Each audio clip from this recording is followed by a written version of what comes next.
Assalamualaikum warahmatullahi taala wabarakatuh.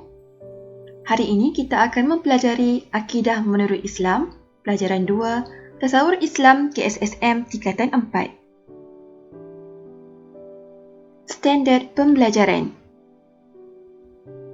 Yang pertama, menyatakan konsep akidah menurut hukum syarak. Yang kedua, menjelaskan amalan yang berkaitan dengan pegangan akidah dalam Islam. Yang ketiga, menilai kepentingan melaksanakan amalan akidah yang menepati tuntutan hukum syarak. Dan yang terakhir, mencadangkan amalan yang dapat membuktikan pegangan akidah bagi memenuhi tuntutan hukum syarak. 1.2.1 Konsep akidah. Akidah ialah keyakinan yang teguh terhadap kewujudan Allah Subhanahu Wa Taala serta sifat-sifat kesempurnaannya berdasarkan dalil naqli dan aqli. Glosari. Apakah yang dimaksudkan dengan dalil naqli? Dalil naqli ialah dalil yang bersumberkan nas Al-Quran dan Al-Sunnah. Manakala dalil aqli pula ialah dalil yang lahir daripada akal yang sejahtera.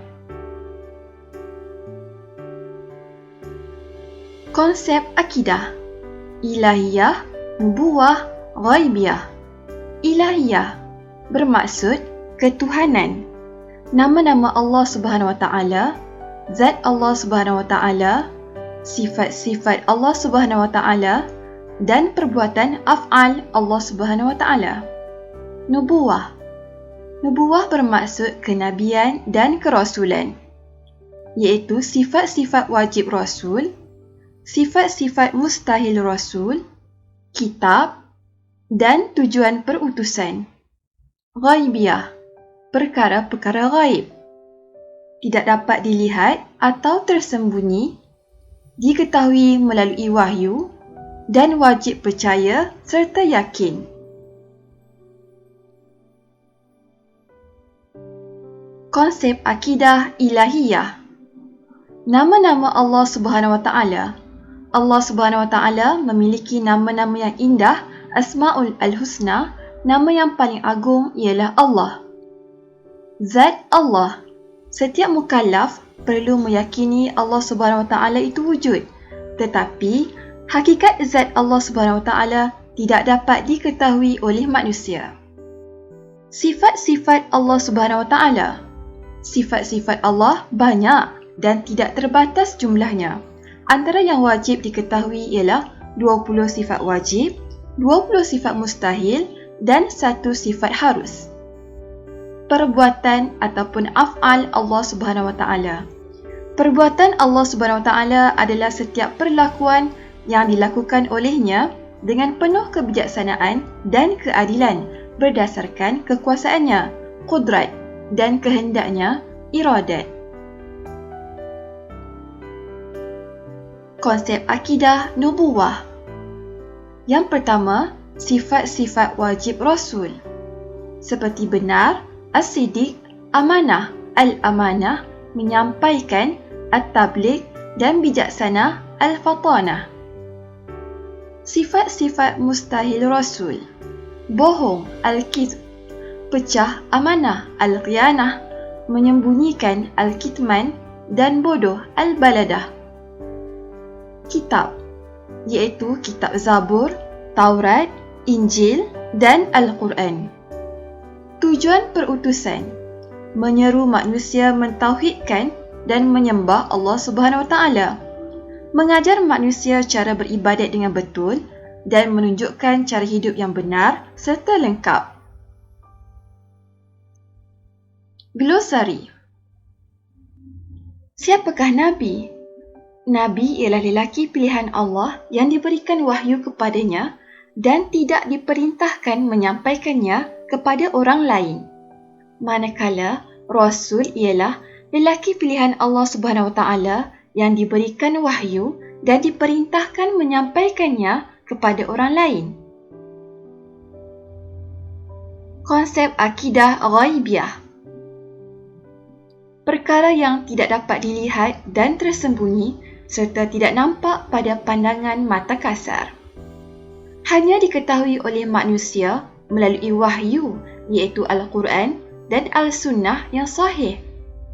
Manusia wajib percaya dan yakin akan kewujudan perkara ghaib yang dikabarkan oleh para nabi dan rasul.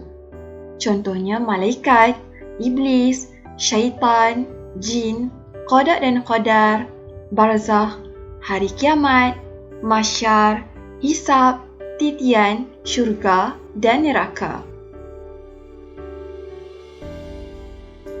1.2.2 Amalan yang berkaitan dengan pegangan akidah.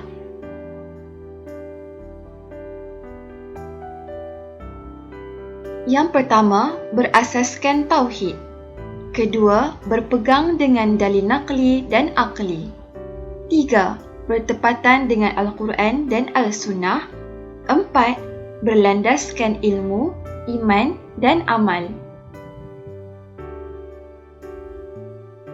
Amalan yang berkaitan dengan pegangan akidah.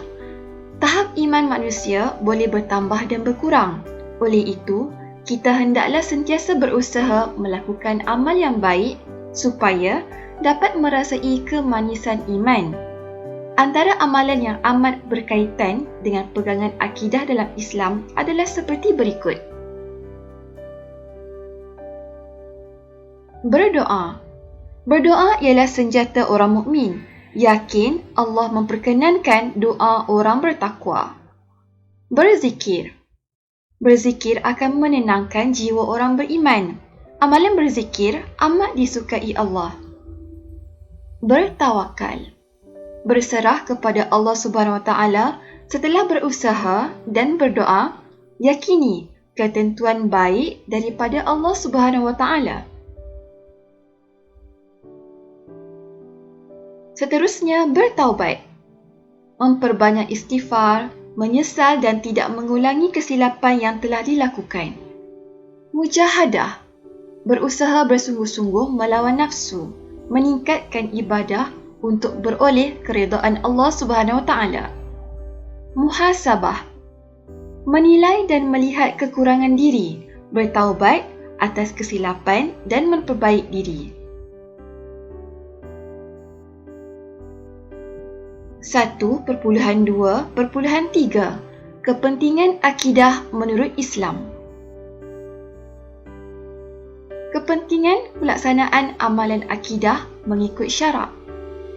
Syarat utama amalan diterima oleh Allah Subhanahu Wa Taala. Kedua, benteng daripada perkara syirik, khurafat dan bid'ah. Ketiga, tunjang kekuatan umat Islam. Keempat, beroleh rahmat dan keberkatan daripada Allah Subhanahu Wa Taala. Membentuk jati diri sebagai Muslim sejati dan penentu kebahagiaan di dunia dan di akhirat. 1.2.4 Pembuktian akidah yang benar. Yang pertama, memohon perlindungan hanya kepada Allah Subhanahu Wa Taala. Kedua, bersyukur apabila beroleh kejayaan dalam kehidupan. Ketiga, sentiasa ikhlas dalam amalan. 4. Menjauhi fahaman yang menyeleweng daripada ajaran Islam. 5. Reda dengan ketentuan Allah Subhanahu Wa Taala. Dan yang terakhir, menjauhi amalan tilik nasib atau ramalan bintang kelahiran. Simulasi.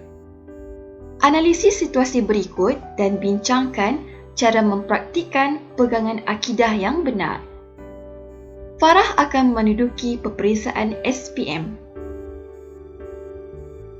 Kedua, Fitri akan menjalani pembedahan pintasan jantung pada minggu hadapan. Hayati berasa iri hati dengan kejayaan Alia mendapat kenaikan pangkat. Zarif telah terjumpa beg tangan penumpang yang tercicir di dalam bas. Rosie masih belum dinaikkan pangkat walaupun telah lama berkhidmat. Raffi mengajak Linda berhibur di pusat karaoke.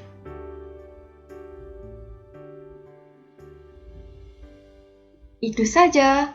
Hampa jangan lupa like, share dan subscribe. Terima kasih.